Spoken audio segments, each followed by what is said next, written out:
In this analysis video, we're going to focus on one aspect of the club path and how it relates to driving performance. So we're going to take a look at the flat spot, or basically we're going to look at the club height to the ground. So on the screen I've got two of the top drivers in the game right now, Dustin Johnson on the left, Koepka on the right. But my goal is to quickly look through a number of the top drivers as well as some of the poorer drivers so that you can recognize the pattern.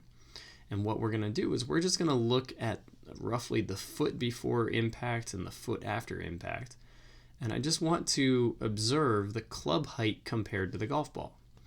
What you're going to see is that the more consistent drivers of the golf ball tend to have the club height at about the same height as the golf ball for a longer period of time. So here you can see by about the right foot, Dustin has the club height close to the height of the golf ball, and then they're good 3-4 inches after impact, it's still at about the same height. So he's, by using his body as his main power source, his hips and his core as his main power source, that delays the timing of the arms. So then when the arms extend, he's in this rotated and side bent position, so that when his arms extend, that keeps the club at a more consistent height down at the bottom, as opposed to if you were to swing more with your arms and have a little bit more of a high to low pattern. So now over on the right, if we look at Brooks, we can see the club height is a little higher compared to the ground because he has the ball teed up a bit higher. But roughly from about that right foot, you can see the club is close to the height of the golf ball, close to the height of the golf ball, close to the height of the golf ball. And you'll see that he does it for a fairly long period of time. So even though he hits down on the golf ball, you'll see that he demonstrates this pattern of having a flatter path of the club down through impact. And it's one of my beliefs that this pattern helps with overall driving consistency.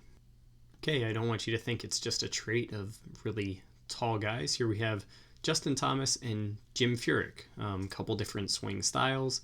Again, Justin Thomas, who hits well up on the ball, you can see that he's got the height of the driver close to the height of the golf ball, well behind the golf ball, actually over a foot or so behind the golf ball.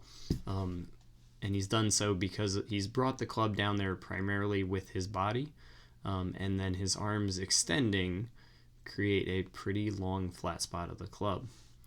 Here we have Jim Furyk. Club is a little bit higher coming into the golf ball. He doesn't get it down quite as early, but you'll see that he does a really job of keeping it down pretty late.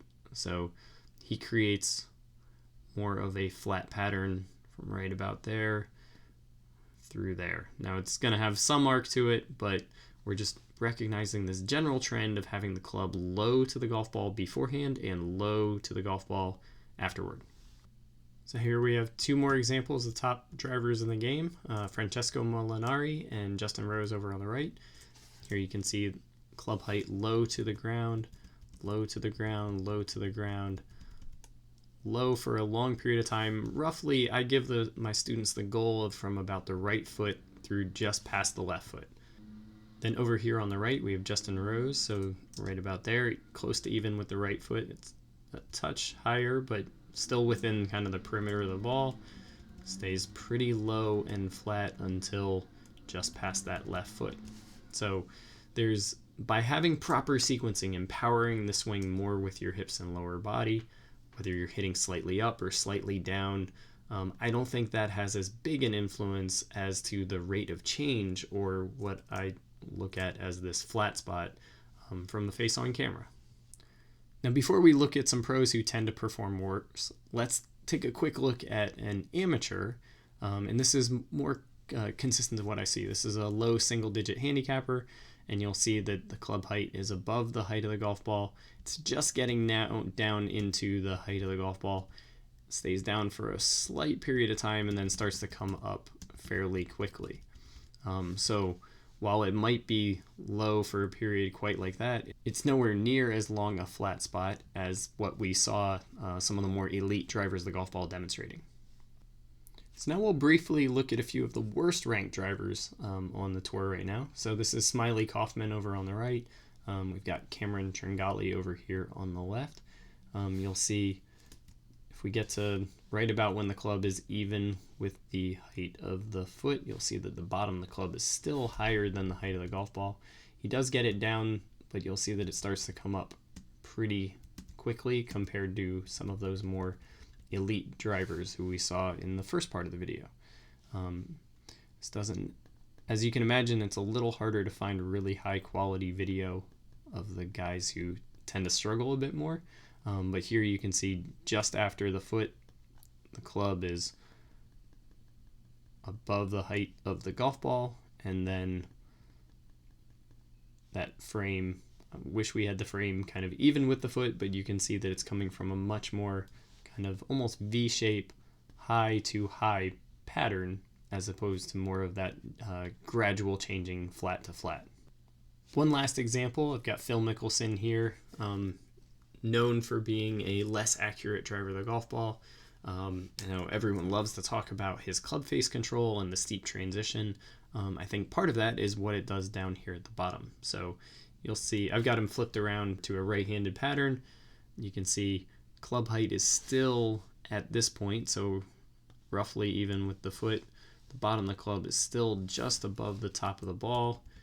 Comes down, looks pretty good through there, but then it comes up very quickly before it gets to the other foot. So while there's still a flattish spot, and when his timing is on, he's a great driver of the golf ball, his overall consistency puts him towards the bottom statistically in accuracy and performance. So if you're struggling with your driver, this is one of the first places I might look to just get the overall shape of the path of the club down at the bottom.